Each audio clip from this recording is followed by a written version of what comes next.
पर्व की आप सभी को हार्दिक शुभकामनाएं।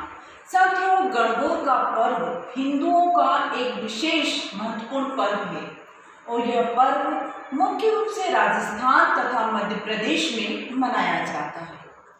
इस पर्व के दौरान घर घर शिव पार्वती की पूजा अर्चना और प्रार्थना की जाती है, आराधना की जाती है।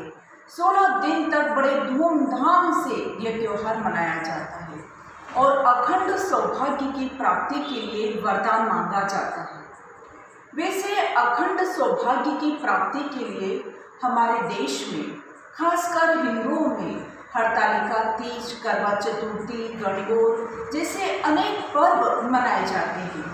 इन पर्वों के दौरान हम शिव और पार्वती से अखंड सौभाग्य की प्राप्ति के लिए प्रार्थना करते हैं कि हमारा दाम्पत्य जीवन भी सुखमय हो और दीर्घायु हो। शिव और पार्वती का जो दाम्पत्य जीवन है वो आदर्श दाम्पत्य जीवन का सर्वश्रेष्ठ उदाहरण है। ऐसी ही शिव और पार्वती से जुड़ी हुई एक कहानी आज मैं आपको सुनाती हूँ। शिव जी की पत्नी पार्वती जी शिव जी से विवाह करना चाहती थी, किंतु उनके पिता उनका विवाह विष्णु जी से करना चाहते थे। किंतु माँ पार्वती जी के हट के आगे उन्हें नतमस्तक होना पड़ा और उन्हें शिव जी से ही उनका विवाह करना पड़ा। एक बार दक्ष जी ने यज्ञ हवन करवाया और उस यज्ञ हवन के दौरान उन्होंने शिव जी के बारे में कुछ अपमान सूचक शब्द कह दिए। माँ पार्वती को यह सहन नहीं हुआ और उन्होंने यज्ञ हवन में ही अपनी आहुति दे दी।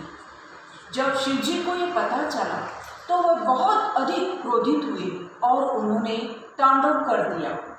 यह घटना इस बात का प्रतीक है कि पति पत्नी का जो रिश्ता होता है वो सिर्फ प्रेम और प्यार पर ही आधारित नहीं होता है, वह रिश्ता सम्मान पर भी आधारित होता है। एक दूसरे का मान सम्मान भी बहुत अधिक मायने रखता है। हमें एक दूसरे का मान सम्मान तो रखना ही चाहिए, साथ ही इस बात का भी ध्यान रखना चाहिए कि लोग भी एक हमारा मान सम्मान बनाए रखें। पति पत्नी का जो रिश्ता होता है वो सिर्फ प्रेम और प्यार पर ही आधारित नहीं होता है, वह रिश्ता सम्मान पर भी आधारित होता है। एक दूसरे का मान सम्मान भी बहुत अधिक मायने रखता है। हमें एक दूसरे का मान सम्मान तो रखना ही चाहिए, साथ ही इस बात का भी ध्यान रखना चाहिए कि लोग भी एक हमारा मान सम्मान बनाए रखें। अपने शब्द से, अपने कार्य से, अपने व्यवहार से एक दूसरे को आहत कभी नहीं करना चाहिए। हमने देखा है कि शिव जी ने अपने आसन पर माँ पार्वती जी को हमेशा बराबरी का स्थान दिया है, तो क्यों ना हम भी अपने दाम्पत्य जीवन में एक दूसरे को बराबरी का स्थान दें। इस रिश्ते में न कोई बड़ा होता है न कोई छोटा होता है। हम पति पत्नी एक गाड़ी के 2 पहिए होते हैं और दोनों पहियों जब तक बराबर नहीं होंगे तब तक गाड़ी दौड़ नहीं सकती। गाड़ी रेंगती रहेगी, गाड़ी को धक्का देना पड़ेगा।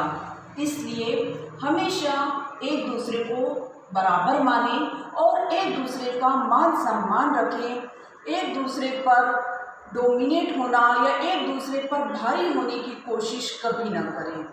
शिव और पार्वती जी के रिश्ते में एक बात और देखी गई है कि शिव जी का जो स्वरूप है वो अर्धनारीश्वर स्वरूप है, जो प्रेम की पराकाष्ठा का प्रतीक है। इसलिए रिश्ते को, दाम्पत्य जीवन को प्रेम, प्यार और समर्पण से बहुत अधिक सींचा जाना चाहिए, तभी यह रिश्ता पल्लवित होगा, तभी इस रिश्ते की महक चारों ओर फैलेगी। साथियों, एक बार पुनः आप सभी को गणगौर के पर्व की हार्दिक शुभकामना। यदि आपको मेरा वीडियो पसंद आया है, मेरे विचार अच्छे लगे हैं तो प्लीज़ इस वीडियो को लाइक करना, शेयर करना और चैनल को सब्सक्राइब अवश्य करना।